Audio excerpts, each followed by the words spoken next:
بسم الله الرحمن الرحيم. السلام عليكم ورحمة الله وبركاته. سو دواada walaalayaal,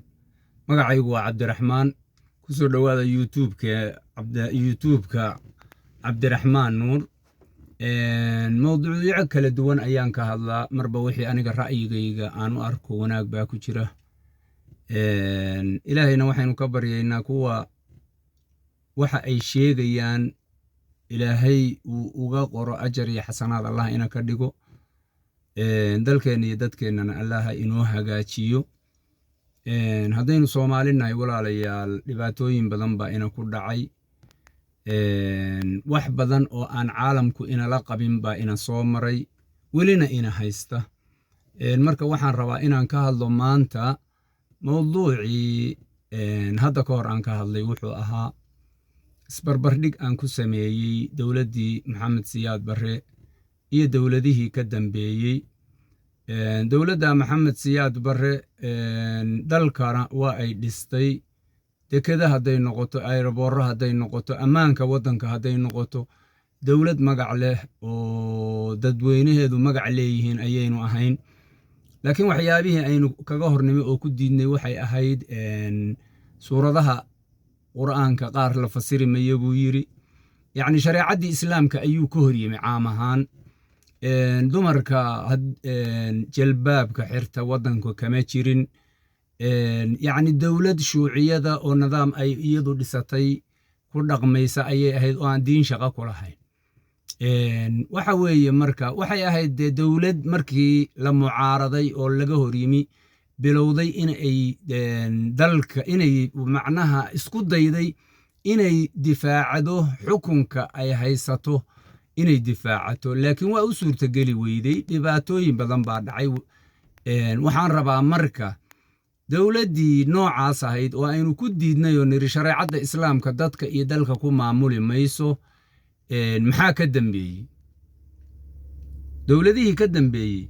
maxay anfaceen? maxay ina tareen? dalkase maxay u dhiseen? dowladihii ka dambeeyey waxay ahaayeen, waxaa bilowday bililiqo, isdil iyo isdhac iyo in la burburiyo hantidii dowladdu lahayd, dalku iska lahaa. dowladdan la jebiyey ma lahayn dalkan, shakhsi baa xukumayey ama shakhsiyaad baa maamulayey. dalka innagaa iska leh, Soomaali baa iska leh. waxaa bilaabatay in dhaxalkii Soomaaliya la baabi'iyo, dhaxalkii aynu lahayn in xididada loo siibo, aynu qabiil qabiil isu layno, ayn dhac iyo hadduu ilaahay ku ronye boob inay yimaadaan, dhiig badani inuu daato, wax badan oo aan diinta islaamka aan ku wanaagsanayn ayaa dhacay. ilaahay dartiis markaynu u hadalno, alle dartii markaynu u hadalno, warma in aynu ilmaheenna miino ku soo xirno oo niraano isa soo qarxi miyaa xaq ah? warma in aynu waddooyinka inta istaagno dadka xadno, dadka aynu dhacno ama aynu layno ayaa xaq ilaahay? warma inaynu gabdhaheennii iyo hooyooyinkeen iyo walaalaheen in la kufsado miyaa xaq ilaahay oo ilaahay raalli ka yahay? ilaahay muxuu raalli ka yahay? ilaahay ma wuxuu raalli ka yahay in shacabkii Soomaaliyeed in la baabi'iyo oo la cunaqabateeyo oo gooni loo kala xiro oo gobol loo kala sheego oo magacyo dowladeed aynu u kala baxno? ma waxaa xaq ah oo aynu macnaha aynu ku beddelanay in aynaan innaba wax horumara ka samaynin dalkiinii Soomaaliya dadkiisii, inaynaan innaba wax horumara samaynin? ma waxaa xaq ah in ma waxaynu ku beddelanay inaynu dadka tahriibinno?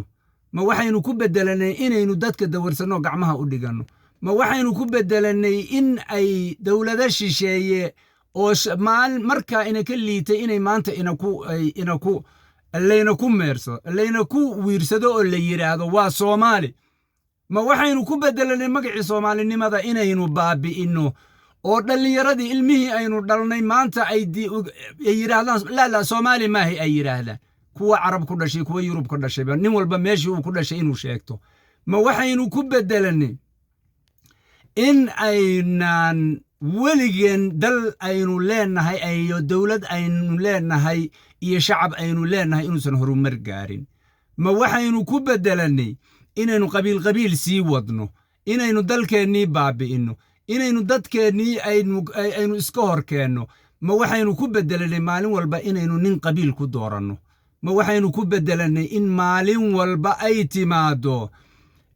wax cusub oo aadan arki jirin maanta waxay dhacaya markaynu eegno iyo wixii horay u soo dhacayba macnaha maxaynu is oran karnaa insaan sidaa u dhaqmi karaa inuu jiro u malaynmayo ilaahay subxaanahu wa tacaala insaan buu ina ka dhigay caqli buu ina siiyey diin buuna ina siiyey ilaahay wuxuu yidhi walaqad karramnaa bani aadamka waanu karaamaynay innagu haddaba karaamadii innagaa iska qaadnay wanaaggii innagaa iska qaadnay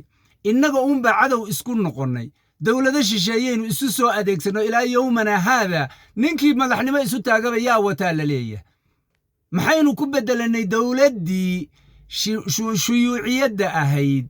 oo diidday diinta islaamka inaynu isku maamulno oo diidday inay nidaam dimuqraadiya oo caalamka ka jira inaynu isku xukunno maxaynu ku bedelannay dowladdaas maxaynu nidaamkeedii ku bedelannay nidaam ka fiican miyaynu ku bedelannay mise waynu ka liidannaa bal aynu ixsaa'iyaad aynu samayno dib bal aynu u xisaabinno oo isbarbardhig igula sameeya ra'yi baad leedihiin caqli baad leedihiin ilaahay wuxuu idinka dhigay shacabka soomaaliyeed waa dad aqoon leh waa dad indheer garada waa dad ilaahay waa kuu ron yahay leh karam macnaha karam bay leeyihiin dadka soomaaliyeed waa dad wanaagsan oo calool wanaagsan oo isjecel laakiin waxaynu doonaynaa weli in aynu shakhsiyaad doonaya inay qabiil ina ku kala qaybiyaan oo ay qabiil wax ku baabi'iyaan in aynu sii taageerno ayaynu doonay bal dowladdii aynu ka hor nimi oo shuyuuciyadda ahayd iyo dalkeennii dhisnaa oo aynu burinay aynu isweydiina maxaa beddelay waxaa beddelay in aynu u kala baxno rag iyo dumar oo ragguna uu dumarkii ceebeeyo dumarkuna ay ragga ceebeeyaan waxaynu ku beddelannay in aynu ilmaheennii ay afkaar kala duwan iyo ay qaataan fikirka caalamka ilmo walba meeshuu ku koray mid caalam alcarab dhaqankiisa qaatay iyo mid Eurooba dhaqankeedii qaatay inaynu ka dhigno ilmaheenni ma waxaynu ku beddelannay inaynu ilmaheenni inta miina lagu soo xirxiro ay isqarxiyaan ma in aynu dhiigga bini'aadamka daadintiisa inaynu dhiig bini'aadan daadinno oo aynu qof muslimoo walaalkeenoo Soomaaliya inaynu isku qarxinno maalkiisa aynaan u kala aabayeelaynin oday iyo habar iyo sheekh iyo cidnaba aynan kala yeelaynin inaynu isku qarxinno niraahno jannaan doonaynaa ilaahay baanu ugu dhowaanaynaa dhiigga islaamka in aynu bannaysanno miyaynu ku beddelannay maxaynu ku beddelannay maanta xumaanta aynu samaynay ama Soomaaliya samaysay ama nimankii doonayay dowladdan nimanka doonaya inay dalka xukumaan oo ilaa iyo 30 sannadood ka hor xukunka gacanta gadowga haysta yacni ma inaynu weli qabiilkii sii wadnaa inaynu qabiil isu qaybinno miyaynu ku beddelan ma waxaynu ku beddelannay inaynu gobol isu qaybinno ma waxaynu ku beddelannay inaynu dalkeennii aynu horumarkiisii aynu ka hor nimaadno aynaan horumar gaarin ma waxaan ku beddelannay inaynu dad liita oo caalamka lagaga sheekayso noqoto maxaynu ku beddelannay 30 sano iyo ka badan baan qurba jooga anigan inila hadlaya rag badan oo Soomaaliyeed iyo hooyooyin badan oo Soomaaliyeed baa ila mida dal ay ku noqdaan iyo dadkoodii waa laga gooyay maxaynu ku beddelannay dowladdii aynu shuyuuciyadda ahayd oo aynu ka hor nimi oo dhibkeedana aynu ogeyn dheefta waxay qabatayna maanta ay Soomaaliya weli hantidii sii taal oo noocaas ahayd oo aynu ka hor nimi maxaynu ku beddelannay ma waxaynu lahayn wax siyaadsha mise waxaynu lahayn wax baabi'i magaceennii karaamadeenni dowladnimadeenni shacabnimadeenni qawaan wix allaale wixii aynu lahayn oo dhan waynu ka tagnay caalamka wuxuush baa laynoo ka yaqaanaa soomaali baan ahay haddaad sheegatid caalamka cid ku soo dhowaynaysaa soomaaliba haddii aad sheegatid waryaa dowladaha ugu hooseeya caalamka ugu faqiirsan oo ay ka mid yihiin bangladesh iyo dowladaha macnaha aad dadkooduna u badan yahay faqiirkana u siralaanka iyo yaa ma suudaani baa tahay buu igu yidhi maya waxaan ahay soomaali markaasuu yidhi ma dalkii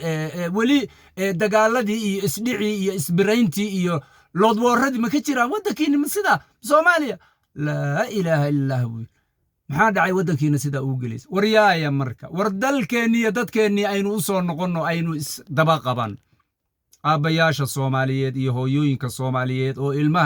ilmaha iyo duruufaha ilmahooda iyo danahooda duruufaha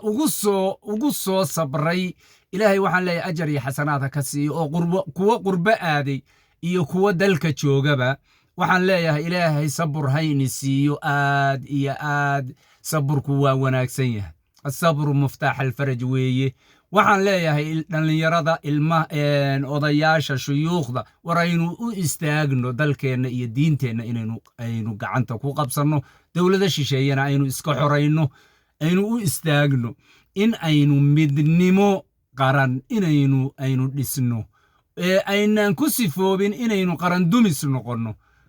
wax walba oo iyo sifo walba oo aynu u mari karno inaynu